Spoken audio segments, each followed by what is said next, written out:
अस्सलाम वालेकुम। शराय दस्तूर से मैं हूं अब्दुल कयूम सिद्दीकी और आप हैं AQS के साथ। और मेरे साथ जनाब नासिर इकबाल साहब, सईद बलोच साहब और अकील अफजल साहब।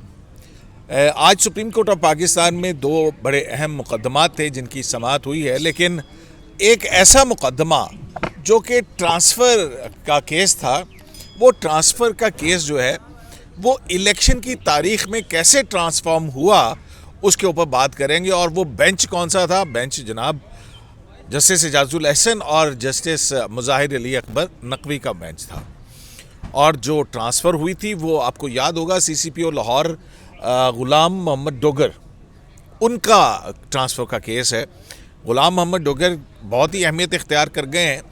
कभी जब पंजाब हुकूमत या वफाकी हुकूमत उनका ट्रांसफ़र करती है तो परवेज़ इलाही वो ट्रांसफ़र का ऑर्डर मानने से इनकार करने पर ग़ुलाम मोहम्मद डोगर को बुलाते हैं, उनकी कंधा थपथपाते हैं, गले से लगाते हैं।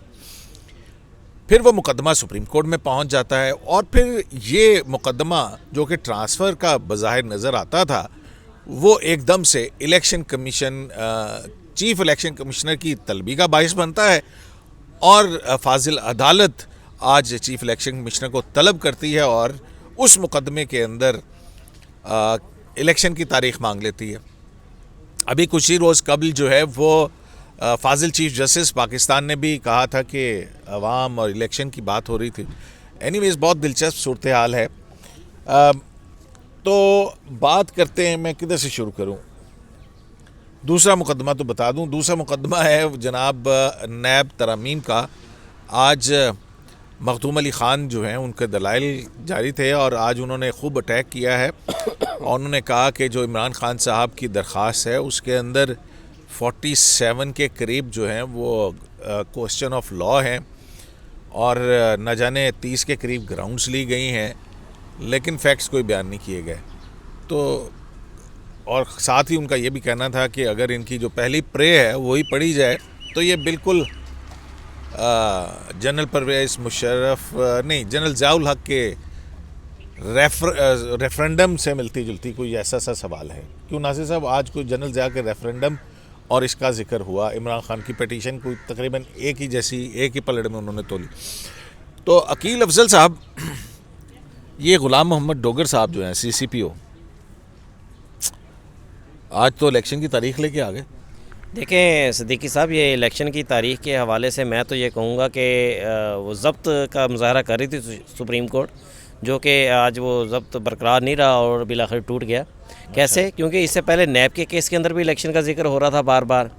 सुप्रीम कोर्ट में इस्लामाबाद हाई कोर्ट बार की पटिशन आती है, बंदा नॉर्मली ऑब्जेक्शंस तो लगते ही लगते हैं, उसके ऊपर ऑब्जेक्शन नहीं लगते, उसका नंबर लग जाता है। तो ये, और फिर चीफ जस्टिस साहब उसके बाद फिर एक दिन नैब का केस होता है, उसके अंदर भी इलेक्शंस का जिक्र हो जाता है। बल्कि नहीं, PTI के मुनर्रिफ अराकीन का केस था, उसके अंदर भी इलेक्शंस का जिक्र हो जाता है। तो बार बार इस तरह लग रहा था कि इलेक्शन की तरफ जा रहे हैं, रुक रहे हैं मामलात। लेकिन आज मेरे ख्याल से वो चीज़ नहीं हुई। आज बाकायदा कोर्ट ने जब सिर्फ चीफ इलेक्शन कमिश्नर का जिक्र हुआ कि जनाब उनकी इजाज़त से ट्रांसफ़र हुई है, तो जस्टिस एजाजुल एहसन साहब ने पहले कहा कि जी बुलाएं किसी नुमाइंदे को चीफ इलेक्शन कमीशन के, फिर कुछ सेकंड के तवक्कुफ़ के बाद दोबारा कहा कि जनाब सेक्रेटरी को बुला लें। फिर इन दी एंड उन्होंने कहा जी नहीं जी, चीफ इलेक्शन कमिश्नर को ही बुलाएं। और मेरे ख्याल से चीफ इलेक्शन कमिश्नर जब आ गए तो ग़ुलाम महमूद डोगर के ऊपर तो शायद 2-4-5 मिनट ही बात हुई है। बाकी केस प्रोसीडिंग जो थी वो 90% यही थी कि जनाब जिसका लुबे लुबाब यही है कि इलेक्शन कराना, 90 रोज़ के अंदर इंतखाबात करवाना आइनी ज़िम्मेदारी है। और जब अदालत ने इस ऑब्ज़र्वेशंस के ऊपर बार बार ज़ोर दिया या बार बार दोहराया कि अगर 90 रोज़ में इलेक्शंस नहीं होते तो चीफ़ इलेक्शन कमिश्नर और इलेक्शन कमीशन इसके ज़िम्मेदार होंगे, तो बिलाखिर फिर चीफ इलेक्शन कमिश्नर साहब का भी ज़ब्त टूट गया। उन्होंने कहा जनाब मैं क्या करूं, मैं अदलिया से मांगता हूं तो वो मुझे वहाँ से आरोज़ नहीं मिलते, मैं फ़ौज से सिक्योरिटी मांगता हूं मुझे वहाँ से नहीं मिलती, मैं पैसा मांगता हूं मुझे वजारत ख़जाना से पैसा नहीं मिलता, मुझे बताएं मैं क्या करूं। और फिर उन्होंने कोर्ट के सामने ये भी क्लियर किया कि इलेक्शन की तारीख़ देना मेरा काम नहीं है। आइन के अंदर 90 रोज़ में इंतखाबात का इनकाद कराना मेरी ज़िम्मेदारी है, लेकिन इलेक्शन किस डेट को होंगे वो डेट मैंने नहीं देनी। हाँ, अगर अदालत ऑर्डर कर दे तो अदालत के हुक्म के ऊपर मैं इम्प्लीमेंट कर दूंगा, इलेक्शन करवा दूंगा। और उन्होंने साथ में एक और अहम चीज़ ट्रांसफ़र पोस्टिंग के हवाले से भी उन्होंने कहा कि ये ट्रांसफ़र और पोस्टिंग फेयर इलेक्शंस के लिए ज़रूरी थी, लेकिन अगर अदालत इसको मुनासिब नहीं समझती, अदालत हुक्म कर दे। उन्होंने हर बात का जो इख्तिताम इसी चीज़ पर किया कि अदालत हुक्म कर दे तो हम इलेक्शन जो ट्रांसफ़र पोस्टिंग है वो रोक देंगे। बिल्कुल ठीक हो गया, आगे अदालत हुक्म दे दे, हम ट्रांसफ़र पोस्टिंग नहीं करेंगे। अच्छा सईद बलोच साहब, बात ये है कि ये मुकदमा है क्या? मतलब बज़ाहिर तो गुलाम मोहम्मद डोगर साहब जो हैं वो इतने ही अहम हो गए, ये क्या है क्या? मतलब कोई स्टे दिया था सुप्रीम कोर्ट ऑफ पाकिस्तान ने कि इनकी ट्रांसफ़र ना की जाए? सर, जो इनकी शख्सियत के बारे में और इनके अहम होने के बारे में थोड़ी सी तो इन्फॉर्मेशन आपने पहले ही दे दी है कि जो साबिक़ वज़ीर आला पंजाब थे चौधरी परवेज़ इलाही, उनके साथ इनके बड़े अच्छे ताल्लुकात थे। उन्होंने इनको थपकी भी दी। वो आपको पता है कि वो जो वीडियो थी वो बड़ी वायरल भी हुई थी सोशल मीडिया पर भी, मेन स्ट्रीम मीडिया पर भी। तो बुनियादी तौर पे तो इनके मामला यही था कि सुप्रीम कोर्ट में ये आए थे और सुप्रीम कोर्ट की जानिब से उस पर स्टे दिया गया था। लेकिन जब पंजाब के अंदर निगरान सेटअप आया तो कुछ उन्होंने तकर्रुर तबादले किए थे, उसके अंदर इनका भी तबादला किया गया, जिस पर फिर ये आज सुप्रीम कोर्ट में इस हवाले से हियरिंग हुई। और आज हियरिंग के दौरान ही अदालत ने उस चीज़ को लिंक किया था जो इलेक्शन एक्ट 2017 का सेक्शन 230 सब सेक्शन 2 था। जस्टिस एजाजुल एहसन ने ये जो सेक्शन था ये कमरा अदालत में ख़ुद भी पढ़ा और उनकी जानिब से ये कहा गया कि निगरान हुकूमत अपने तौर पे किसी किस्म के तकर्रुर तबादले नहीं कर सकती, ना उसको इख्तियार है। हाँ, अगर कोई मजबूरी हो, कोई ऐसी ठोस वजूहात हों कि किसी अफसर का तबादला करना हो तो फिर वो इलेक्शन कमीशन को वो वजूहात बताई जाएंगी। इलेक्शन कमीशन उसके ऊपर अपना आज़ादाना जो जहन है उसको इस्तेमाल करेगा और ये जायज़ा लेगा कि जो वजूहात निगरान हुकूमत की जानिब से बयान की गई हैं क्या ये मुनासिब हैं, और अगर इलेक्शन कमीशन ये समझता है कि ये मुनासिब वजूहात हैं तो फिर वो उसको इजाज़त दे देंगे। हुआ इसमें यह था कि जब केस की समाअत हुई तो जो वकील थे, सदर भी हैं सुप्रीम कोर्ट बार एसोसिएशन के, आबिद ज़ुबैरी साहब, उनकी जानिब से एक नुक्ता ये उठाया गया कि गुलाम मोहम्मद डोगर साहब के वकील भी हैं आबिद ज़ुबैरी साहब, उनकी जानिब से ये नुक्ता उठाया गया था कि चीफ सेक्रेटरी की जानिब से जो एक नोटिफिकेशन हुआ था उसमें इलेक्शन कमीशन के वर्बल आर्डर का जिक्र था। वो फिर जो मुतलका वो उसका नोटिफिकेशन था वो भी उन्होंने अदालत में पढ़ा। उस पर फिर जो चीफ़ इलेक्शन कमिश्नर थे उन्होंने इस पर वजाहत भी दी कि 24 जनवरी को चीफ सेक्रेटरी का फ़ोन आया था और उसके बाद फिर 6 फरवरी को बाकायदा तौर पे तहरीरी तौर पे इसकी इजाज़त इलेक्शन कमीशन ऑफ पाकिस्तान की जानिब से इसकी जो है वो दी गई थी। तो ये मेन जो इशू था वो ये था। लेकिन चूँकि ये निगरान हुकूमत के साथ शायद मिलता था, उसके ऊपर फिर सुप्रीम कोर्ट 2 कदम और आगे चली गई। और हालांकि अभी जैसे अकील साहब ने, अजीब सी बात है कि मुकदमा कोई होता है, काम कुछ और शुरू हो जाता है, ये बहुत मुसलसल नहीं होने लगा? सर मुसलसल हो रहा है। आपको याद होगा 2 साल पहले एक मुकदमे में जस्टिस काजी फ़ाइज़ ईसा साहब ने इसी तरह वो टेकअप किया था, लेकिन उसके ऊपर फिर उस वक्त के जो कायम मकाम चीफ जस्टिस थे और अब मौजूदा चीफ जस्टिस पाकिस्तान है जस्टिस उमर अता बंदयाल साहब। कौन सा मुकदमा था वो आपको याद होगा, आप ही एक दरख्वास्त लेके आए थे जस्टिस काजी फ़ाइज़ ईसा साहब के पास, तो उसके ऊपर साफियों को उठाए जाने के खिलाफ FIA के खिलाफ आप दरख्वास्त लाए थे। काजी साहब ने उसके ऊपर आर्डर भी किया था, लेकिन फिर उसके ऊपर एक 5 रुकनी लार्जर बेंच बैठा और आज खुद नोटिस लेने के हवाले से सुप्रीम कोर्ट ने खुद कुछ पैरामीटर्स तय किए थे। कौन सा जज आज खुद नोटिस लेगा, किसके पास ये इख्तियार होगा, अगर किसी दीगर जज के पास ये कोई इस तरह का कोई मामला आता है तो वो उसको कैसे आज खुद नोटिस में उसको वो तब्दील किया जा सकता है। ये सारे parameter supreme court of Pakistan ने खुद तय किए थे। लेकिन ये जो केस है जिसका हम अभी जिक्र भी कर रहे हैं, अब इस केस में ना तो जो है वो मामला चीफ जस्टिस ऑफ पाकिस्तान को भिजवाया गया, ना उसके ऊपर जो 2 जजेस साहिबान हैं ये अपने तौर के ऊपर ये किसी ऐसे मुकदमा जो मुतलका उसके है ही नहीं उसमें से एक नई चीज़ को निकाल के उसके ऊपर इन्होंने एक आईनी ओहदेदार को बिल्कुल इन्होंने आज खुद नोटिस का इख्तियार इस्तेमाल किया। मतलब है कि अगर यही काम काजी फ़ाइज़ ईसा करते तो मेरे ख्याल में अब तक जो है वो मुकदमा काजी फ़ाइज़ ईसा के बेंच से ट्रांसफ़र हो गया होता और उसके ऊपर 5 मेंबर लार्जर बेंच बन गया होता। बिल्कुल है ना, ऐसे ही हुआ था ना माजी में। अब देखें ना 2 और फिर उसके बाद वो उन्होंने और हुक्म दिया था कि तमाम इख्तियारात जो है अज़ खुद नोटिस के वो चीफ जस्टिस की ज़ात में मरकूज़ है। जी जी बिल्कुल। और देखें कि 2 रुकनी ये बेंच है और 2 रुकनी बेंच ने 5 रुकनी लार्जर बेंच का जो फैसला था उसको इन्होंने एक खातिर तरफ में करते नहीं हुए उसको खातिर में नहीं लाए, और इस तरीके से ये जो एक चीफ इलेक्शन कमिश्नर है, आइनी अहदेदार है, उनको इन्होंने सुप्रीम कोर्ट में तलब कर लिया। हालांकि ये मामला डीजी लॉ के ज़रिए भी किया जा सकता था, या ज़्यादा से ज़्यादा आप जो सेक्रेटरी इलेक्शन कमीशन थे उनको तलब कर लेते, लेकिन शायद सुप्रीम कोर्ट की भी इसमें कोई अपनी तस्कीन थी कि चीफ़ इलेक्शन कमिश्नर ज़ाती हैसियत में हमारे सामने पेश हों। क्योंकि आपको याद होगा कि साबिक चीफ जस्टिस साकिब निसार ने भी मियां नवाज शरीफ साहब को पाक पतन दरबार अराजी केस में ज़ाती हैसियत में शायद इसी वजह से तलब किया था कि एक बार मेरे सामने फिर एक साइल बन के या मुलजिम बन के मेरे सामने खड़े हों। तो हमें तो वो उस तरह की सिचुएशन आज भी नज़र आई है। और दूसरा इसमें एक और चीज़ सर मैं ये ऐड करूँगा कि जो जस्टिस मज़ाहिर नकवी साहब थे, उनका जो रवैया था चीफ इलेक्शन कमिश्नर के साथ, मेरे ख्याल में वो इंतहाई नामुनासिब था सर, इंतहाई नामुनासिब था, उनका नामुनासिब था। और बार बार वो ये भी उन्होंने कहा जी कि हम जो बात आपको कर रहे हैं वो आपको समझ क्यों नहीं आ रही। तो मेरे ख्याल में उनको थोड़ा सा जो है वो इस चीज़ का पास खुद भी करना चाहिए। क्या आपको क्या नामुनासिब लगा, क्या कह दिया मुज़ाहिर नकवी साहब ने? नहीं, मेरे ख्याल से ये ज्यादती ना करें। हाँ। मुज़ाहिर नकवी साहब का स्टाइल है, हर बंदे का अपना स्टाइल होता है ना। वो नहीं, बेंच में वो वो बेंच में और पंजाबी कहते जी चौधरी बंदा चौधरी इंजी बैठता है यार, की हो गया? ठीक है ना, आप ज्यादा ना करें। सवाल करना था। देखें, आपने जो पाक पतन का जिक्र किया, उन्होंने नवाज शरीफ साहब को बुलाया था, वो चीफ जस्टिस ने बुलाया था। चीफ जस्टिस के पास इख्तियार है सुमोटो लेने का। वो किसी भी केस से कोई नया पॉइंट लेके एज ए सुमोटो उस केस को किसी और रंग में ला सकते हैं और लोगों को समन भी कर सकते हैं। मेरा क्वेश्चन ये है कि ये 2 मेंबर बेंच है और इनमें से कोई भी चीफ जस्टिस नहीं है, तो फिर उन्होंने इलेक्शन पिटीशन में इलेक्शन का कहीं जिक्र नहीं है।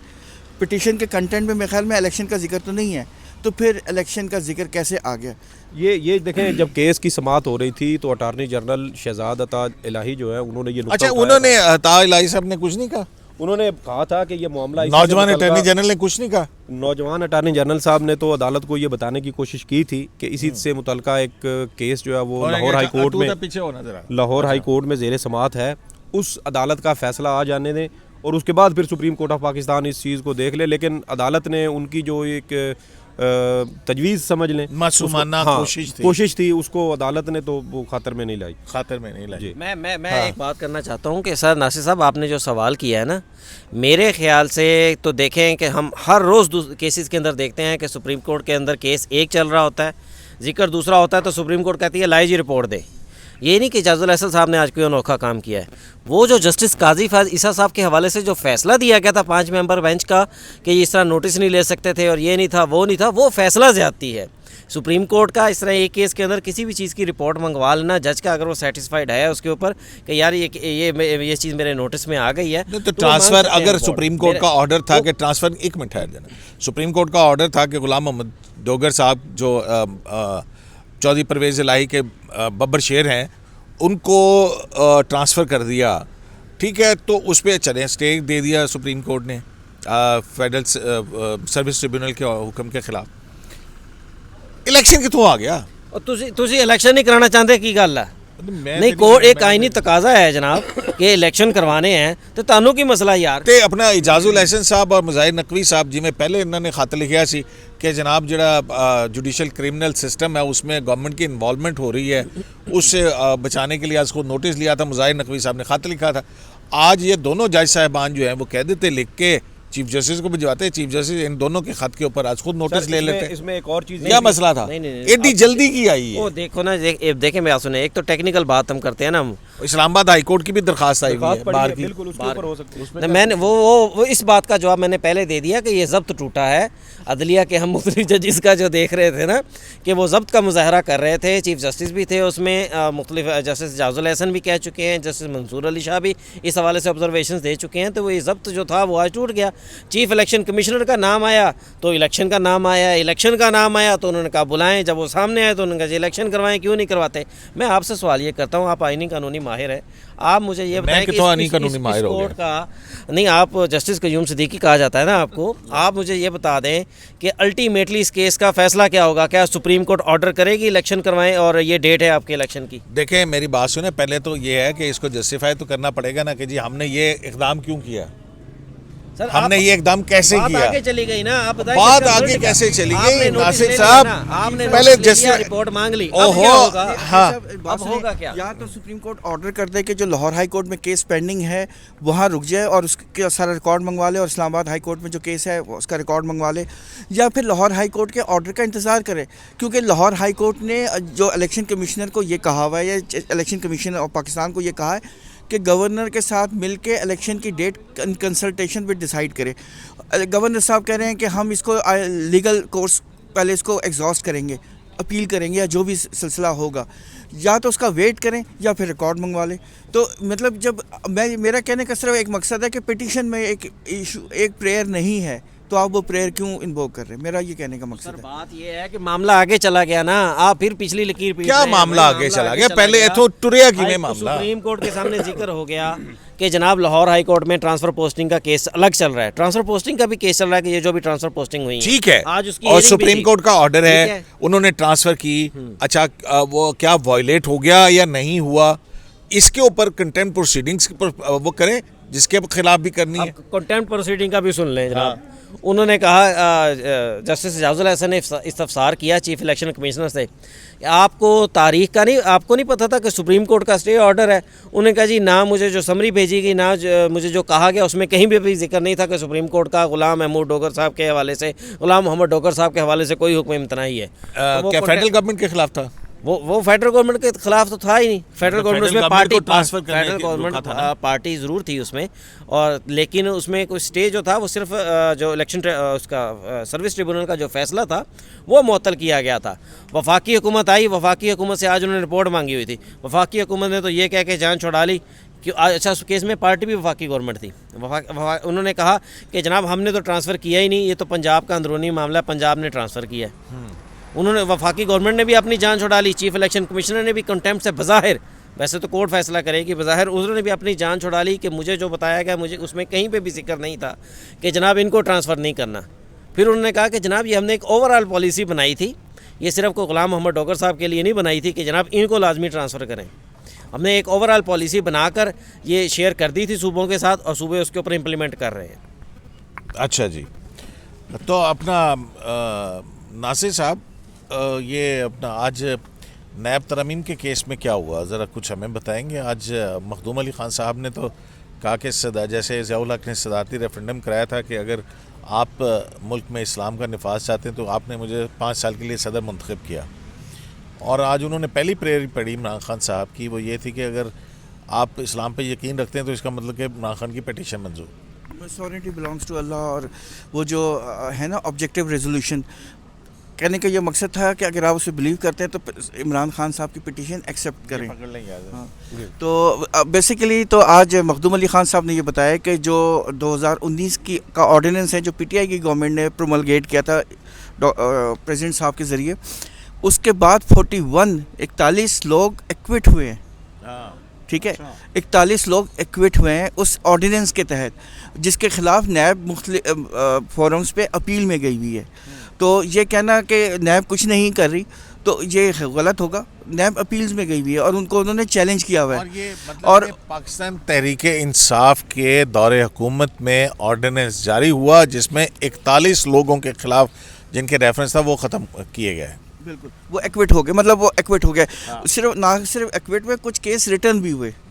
ठीक है, तो ये कहना गलत होगा कि सिर्फ 2022 की शौकत तरीन साहब का केस भी था, इन्फ्लुएंशियल्स हैं उसमें शौकत तरीन साहब के, उन्होंने कहा दोनों साइड के जो डिवाइड है उसमें से लोग हैं, लेकिन ये कहना गलत होगा कि उसमें कुछ भी नहीं हुआ कि या 2022 में 2022 की जो एक्ट है सिर्फ उसमें नहीं एक्विटल्स हुई या केसेस रिटर्न्स हुए या केस बंद हो गए, ये कहना गलत होगा। 2019 फिर दूसरा उन्होंने कहा है कि देखिए उन्होंने ना पूरी जजमेंट का जिस पे चीफ जस्टिस ने उन्होंने कहा कि आपने बाकायदा पूरा फॉरेंसिक ऑडिट किया हुआ है, उन्होंने पूरी पिटीशन को डिवाइड किया 3 हिस्सों में।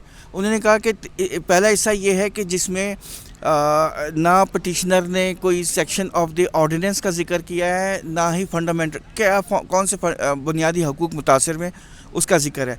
दूसरे सेक्शन में ये कि उन्होंने सेक्शन का जिक्र किया हुआ है नैब लॉ का, अमेंडमेंट एक्ट का, लेकिन फंडामेंटल राइट्स का जिक्र नहीं है। तीसरा सेक्शन ये कैटेगरी वो है जिसमें आर्टिकल्स का जिक्र तो है कि ये बुनियादी हकूक़, लेकिन उन्होंने ये नहीं बताया कि किन सेक्शंस को मिला के ये बनता है, यानी वो उसमें सेक्शन नहीं है।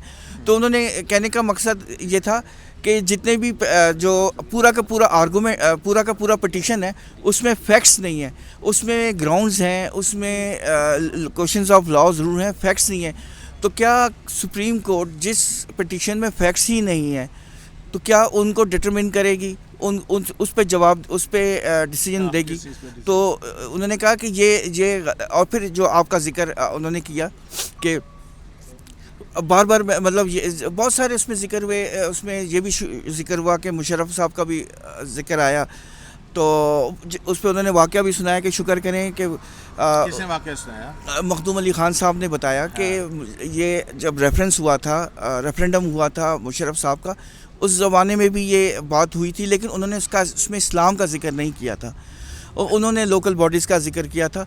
तो कहते कि आप लोकल बॉडीज़ चाहते हैं तो इसका मतलब आपने मुझे सदर मुंतखब किया, जिसके बाद बड़ी लेदे हुई थी परवेज़ मुशर्रफ के रेफरेंडम के ऊपर। और उसके बाद उन्होंने कहा था कि मैं उनके साथ एक दफ़ा मीटिंग में बैठा हुआ था, तो मैंने उनसे कहा, देखा आपको बताया गया था कि इस पर क्रिटिसिज्म आएगी, तो उन्होंने कहा शुक्र करे कि उन्होंने ना कहने वाले के साथ इंडिया का, हिंदुस्तान का झंडा नहीं लगा दिया।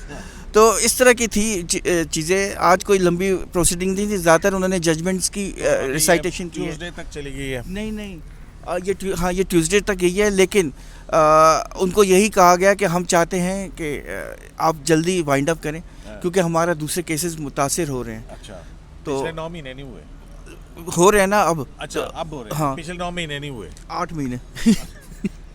अच्छा, ठीक हो गया। तो ये गुलाम मोहम्मद डोगर के केस के अंदर कुछ और भी तो पेशरफ्त है ना अपना अकील अफजल? सिद्दीकी साहब वो पंजाबी में कहते हैं ना, कल वो नया कटा खुलेगा। अगर गुलाम मोहम्मद डोगर के केस को इतना वो हाईलाइट किया जा रहा है, तो पंजाब के ला अफसरान कहना है कि वह साड़ी भी सुनो, हमें भी सबको हटा दिया गया है। तो उन्होंने अहमद अवैस साहब के ज़रिए एक दरख्वास्त सुप्रीम कोर्ट में दायर की है, और उसके साथ रिक्वेस्ट ये की है, प्रेयर ये की है कि जनाब हमारे केस को भी इस डोगर साहब के केस के साथ सुना जाए। क्यों? और हमें भी जो दोबारा अपने ओहदों पे लाया जाए, हम भी उसी तरह के अफसर हैं, छोटे मोटे। तो जनाब देखते हैं, परवेज़ इलाही के बबशेर गुलाम मोहम्मद डोगर की ट्रांसफर्म हो गई इलेक्शन की डेट में।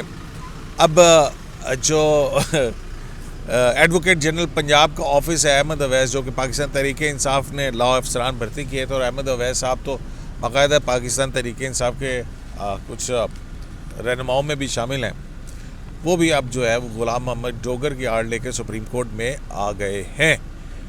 तो चीफ इलेक्शन कमिश्नर से कब तक रिपोर्ट मांगी है कि बताएं हमें? चीफ इलेक्शन कमिश्नर साहब से तो कल तक रिपोर्ट मांगी गई है। अभी काज लिस्ट जारी होगी तो मुमकिन है उसके बाद पता चले कि ये केस सुबह अर्ली फर्स्ट टाइम लगता है 9 साढ़े 9 बजे या 11 बजे के बाद लगता है। नहीं, कब? कल के लिए रखा है, और उसमें रिपोर्ट मांगी गई है, और कहा गया है कि आपको ये जो भी मुश्किलात चैलेंजेस जो भी सामने हैं उसकी डिटेल्स हमें दें, ताकि हम देखें कि ये मुश्किलात क्यों आ रही हैं। चलें जी, देखते हैं कि जी कितनी मुश्किलात। शायद ये जिक्र नहीं है कि कल हम आपको जल्दी फ्री कर देंगे, शायद ये भी जिक्र किया था ना। तो उन्होंने कहा था कि मेरी तबीयत ख़राब है, किसने? तो चीफ इलेक्शन कमिश्नर साहब ने, मुझे बुखार है तो मुझे ना बुलाया जाए, मेरी जगह सेक्रेटरी इलेक्शन कमीशन आ जाए। उन्होंने कहा नहीं, आ जाएं, आपको जल्दी फ्री कर देंगे। लेकिन एक सवाल और आ रहा है कि चीफ इलेक्शन कमीशन अगर सुप्रीम कोर्ट इलेक्शन की तरफ जाती है, तो फिर ये जो 2-3 इदारे हैं जिन्होंने इनकार किया है, उनको भी बुला के सुना जाएगा भाई आपने क्यों सुप्रीम कोर्ट 190 के नीचे ऑर्डर कह दे ये all judicial and executive authorities shall act in aid of supreme court. वो आपका इनका आर्टिकल 190 नहीं पढ़ा हुआ आपने? नहीं, वो तो पढ़ा हुआ है, लेकिन उनको बुला के सुनेंगे या बगैर सुने ही? बगैर। इधर आ जाएं, इधर हसनात साहब आ गए। हसनात साहब आ जाए जी, हसनात साहब भी आ गए। तो हसनात साहब, क्या आप उधर दूर से क्या कह रहे थे यार? आप? मैं कह रहा था कि वो एक आपने एप्लीकेशन दी थी, कर लिया आपने? अच्छा की है, हाँ, वो हो गया। हाँ। तो वो क्या कुछ जजेस उससे वो जो जजमेंट है उससे मुस्तस्ना है? हो सकता है वो उस जजमेंट जो पहले दी हुई है काजी साहब को चीफ जस्टिस बनने से पहले वो रिवर्स करना चाहते हो। क्योंकि मैं कह रहा हूँ कि अगर आइन हमने के तो यही कहा कि अगर ये बिल्कुल। काजी साहब ने किया होता अब तक जो है वो उस बेंच के सामने से केस हट गया होता, जी 5 रुकनी लार्जर बेंच बन चुका होता, चीफ जस्टिस की सरबराही कर रहे होते। नहीं, लेकिन ये मुजाहिर अकबर देखिए, नकवी साहब हैं और देखिए, ऐसे बात देखिए, एजाज जो भी अहमद हो। फैसले एजाजुल दूसरों एहसन के साहब लिए हैं। फैसले दूसरों के लिए होते हैं भाई, ये बात जजेस के लिए नहीं। अपने लिए नहीं। नहीं नहीं आप देखें जजेस के लिए जजेस नहीं, क्या अपने लिए पाबंद नहीं है अपने फैसलों के, खुद सेक्रेटरी हैं। मुझे नहीं पता, मैं ये जस्टिस एजाजुल एहसन साहब सेक्रेटरी हैं और उसमें यह है कि उसमें बाकायदा बताया गया है कि चीफ जस्टिस जब किसी इस बेंच में चीफ जस्टिस भी नहीं है, मैटर था ट्रांसफ़र का, उसमें तारीख वाला मामला बिल्कुल 90 दिन की जो होना चाहिए, उसके लिए ऑलरेडी पिटीशन पेंडिंग है शुएब शाहीन साहब की, और इसके अलावा और मैटर लाहौर हाई कोर्ट में ਅਸੀਂ कंटेम्प्ट ਵੀ यही कह रहे हैं कि एडी केड़ी बिल ने जमा आई सी।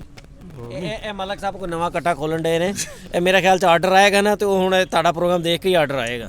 ठीक है, अच्छी बात है, करेक्शन हो जाए तो चलें। हाँ, कम से कम बताएं तो सही हमने इस मामले का क्यों नोटिस लिया, आइन के कौन से ज़ाब्ते के तहत ये नोटिस लिया और इसको हम कैसे आगे फर्दर परसू करेंगे। वही क्यों जी? बात है, क्या ऐसा ना हो कि कहीं ऐसा ना हो कि किसी एक लेटर या कोई और चीज़ आ जाए चीफ जस्टिस को कि जी वो आपका जजमेंट का हवाला दे के कि जी इस पे कोई मामला, कोई ज़्यादा चीज़ें बढ़ ना जाएं, क्योंकि यहाँ तो मैं जिस तरह अंदर judicial politics is in full swing.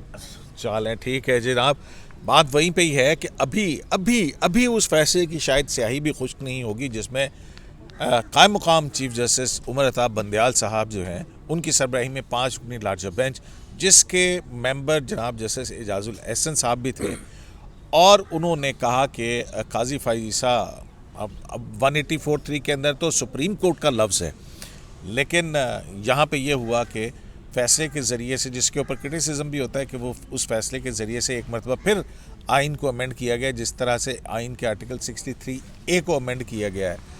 तो अब देखते हैं कि काजी फाइज़ा अगर नोटिस लें तो वो हलाल नोटिस नहीं है, और जस्टिस एजाजुल एहसन अगर ट्रांसफ़र के केस के अंदर इलेक्शन की तारीख के मामले के ऊपर चल पड़े तो क्या ये हलाल अज खुद नोटिस है। इससे पहले एक मामला आया था, मुझे याद है कि जिसमें इमरान खान की भी FIR क्यों नहीं हो रही, हाँ, उसमें भी ये मामला उठा, तो आपको पता है रिटर्न आर्डर बड़ा लेट आया और जैसे याही अफरीदी ने डिसेंट किया, तो इससे बड़ा वाज़ेह है कि सुप्रीम कोर्ट अपने फैसलों पे अमल दरामद अगर खुद ही नहीं करेगी तो फिर दूसरे क्या करेंगे। शरह दस्तूर से अब्दुल करीम सिद्दीकी को AQS लाइव से इजाज़त दीजिए। अल्लाह निगहबान।